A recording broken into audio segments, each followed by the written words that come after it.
আদিশাই motivation চ্যানেলের আরেকটা নতুন ভিডিওতে আপনাদের সবাইকে স্বাগত।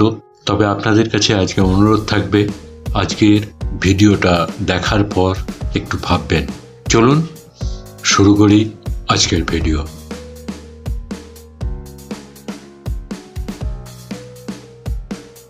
স্কুল থেকে ফিরতে না ফিরতেই সায়ক চেঁচিয়ে বলে, মা তাড়াতাড়ি খেতে দাও, খুব খিদে পেয়েছে। কেন, টিফিনে খাসনি আজকে? চাউমিন করে দিলাম যে। মা জানো, রাজা আজকে কিছু খেয়ে আসেনি, ওর মায়ের খুব শরীর খারাপ, তাই আমার টিফিনটা আজকে ওকে দিয়ে দিয়েছি। সারাদিন মুখে রক্ত উঠে তোমার জন্য আমি রান্না করব আর তুমি দাতা কর্ণ সাজছ।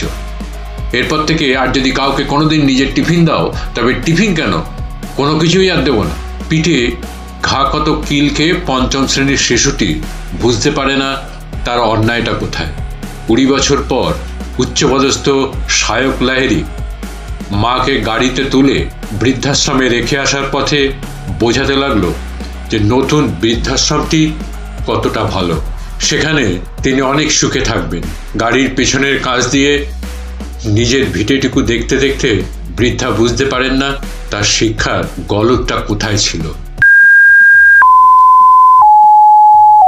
মাথা নিচু করে বসে থাকা মেয়েটার দিকে তাকিয়ে তার বাবা গম্ভীর কণ্ঠে বলে উঠল, নিজে পড়ে জয়েন্টে ভালো র্যাঙ্ক করেছ ঠিকই, কিন্তু পড়তে তো হবে সেই প্রাইভেটেই। আবার তোমার ভাইও বলছে ইঞ্জিনিয়ারিং পড়বে, এত খরচা আমার পক্ষে করা সম্ভব নয়। তুমি জেনারেলে গ্র্যাজুয়েশনটা করো। আর অমিয়বাবুর সাথে কথাটা তো বলাই আছে, বিয়েটা হয়তো ওই সেকেন্ড ইয়ারেই হয়ে যাবে তোমার। ছেলে হিসেবে তোমার ভাইয়ের চাকরি পাওয়াটা বেশি দরকার।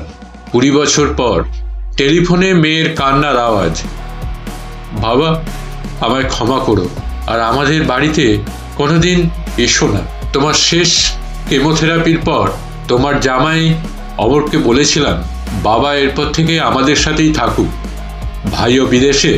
তার উত্তরে আমাকে বলল, নিজের তো 1 পয়সা রোজগার করার মরদ নেই, একটা পাতি গ্র্যাজুয়েট, আর এখন নিজের সাথে নিজের বাবাকেও আমার ঘাড়ে লজ্জা করল না বলতে।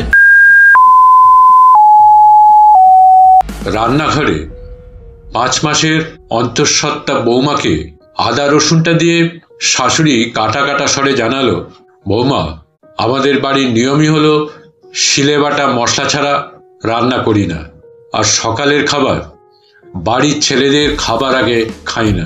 ঘড়ির কাঁটা 9:30 ছুঁই ছুঁই। সকালে উঠে অশক্ত শরীরে মশলা বেটে স্বামীর পাতের গরম ভাতের দিকে 2 পেট খিদে নিয়ে আর চোখে তাকিয়ে কিশোরী মেয়েটা 20 বছর পর পক্ষাঘাতে শয্যাশায়ী বৃদ্ধা মহিলাটি বারবার ঘড়ির কাঁটার দিকে আর দরজার দিকে তাকাচ্ছেন। ঘড়ির কাঁটা 11টার ঘরে, বৌমা এখনো খাবারটা দিয়ে গেল না। সরকারি উচ্চপদস্থ কর্তা আবেশ সাহা হুইস্কির গ্লাসে চুমুক দিতে দিতে বইয়ের গলার হীরের হাড়ের দিকে তাকিয়ে লঘু হাসিতে বলে উঠলেন, বুঝলে কি না, আমি তো নি স্পিড মানি, মানে ওই ক্লায়েন্টের টাকায় তাদের কাজটা একটু স্পিডে করে দেওয়া। আর ওই বদমাইশগুলো এটাকে বলে ঘুষ। পাশে বসা 10 বছরের রকি বাবার আনা দামি প্লে স্টেশনে গেম খেলতে খেলতে বাবার মুখের দিকে আনমনে একবার তাকিয়ে নিল।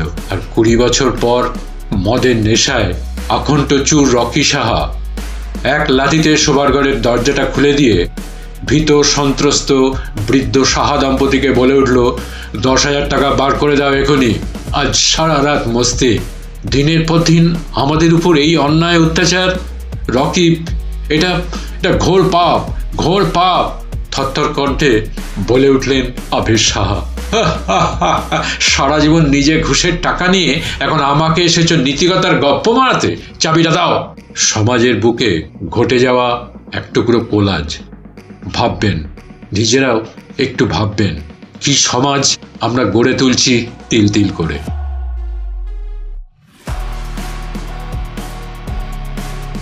যখন টাইটানিক ডুবছিল তখন কাছাকাছি 3টে জাহাজ ছিল। একটির নাম ছিল স্যামসন, মাত্র 7 মাইল দূরে ছিল সেই জাহাজ। ওরা দেখতে পেয়েছিল টাইটানিকের বিপদ সংকেত, কিন্তু বেআইনি শিল মাছ ধরছিল তারা। পাছে ধরা পড়ে যায়, তাই তারা উল্টো দিকে জাহাজের মুখ ঘুরিয়ে বহু দূরে চলে যায়। এই জাহাজটার কথা ভাবুন, দেখবেন আমাদের অনেকের সাথে মিল আছে। আমরা যারা শুধু নিজেদের কথাই ভাবি, অন্যের জীবনে কি এলো কি গেল তা নিয়ে বিন্দুমাত্র মাথা ব্যথা নেই আমাদের, তারাই ছিলেন ওই জাহাজটিতে। দ্বিতীয় জাহাজটির নাম ক্যালিফোর্নিয়ান। মাত্র 14 মাইল দূরে ছিল টাইটানিকের থেকে সেই সময়। ওই জাহাজের চারপাশে জমাট বরফ ছিল। ক্যাপ্টেন দেখেছিলেন টাইটানিকের বাঁচতে চাওয়ার আকুতি, কিন্তু পরিস্থিতি অনুকূল ছিল না এবং ঘন অন্ধকার ছিল চারপাশ। তাই তিনি সিদ্ধান্ত নেন ঘুমোতে যাবেন, সকালে দেখবেন কিছু করা যায় কিনা। জাহাজটির অন্য সব ক্রুরা নিজেদের মনকে প্রবোধ দিয়েছিল এই বলে যে ব্যাপারটা এতটা গুরুতর নয়। এই জাহাজটাও আমাদের অনেকের মনের কথা বলে।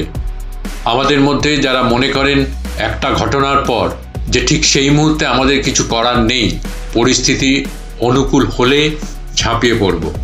শেষ জাহাজটির নাম ছিল কার্পাথিয়ান্স। এই জাহাজটি আসলে যাচ্ছিল উল্টো দিকে, ছিল প্রায় 58 মাইল দূরে।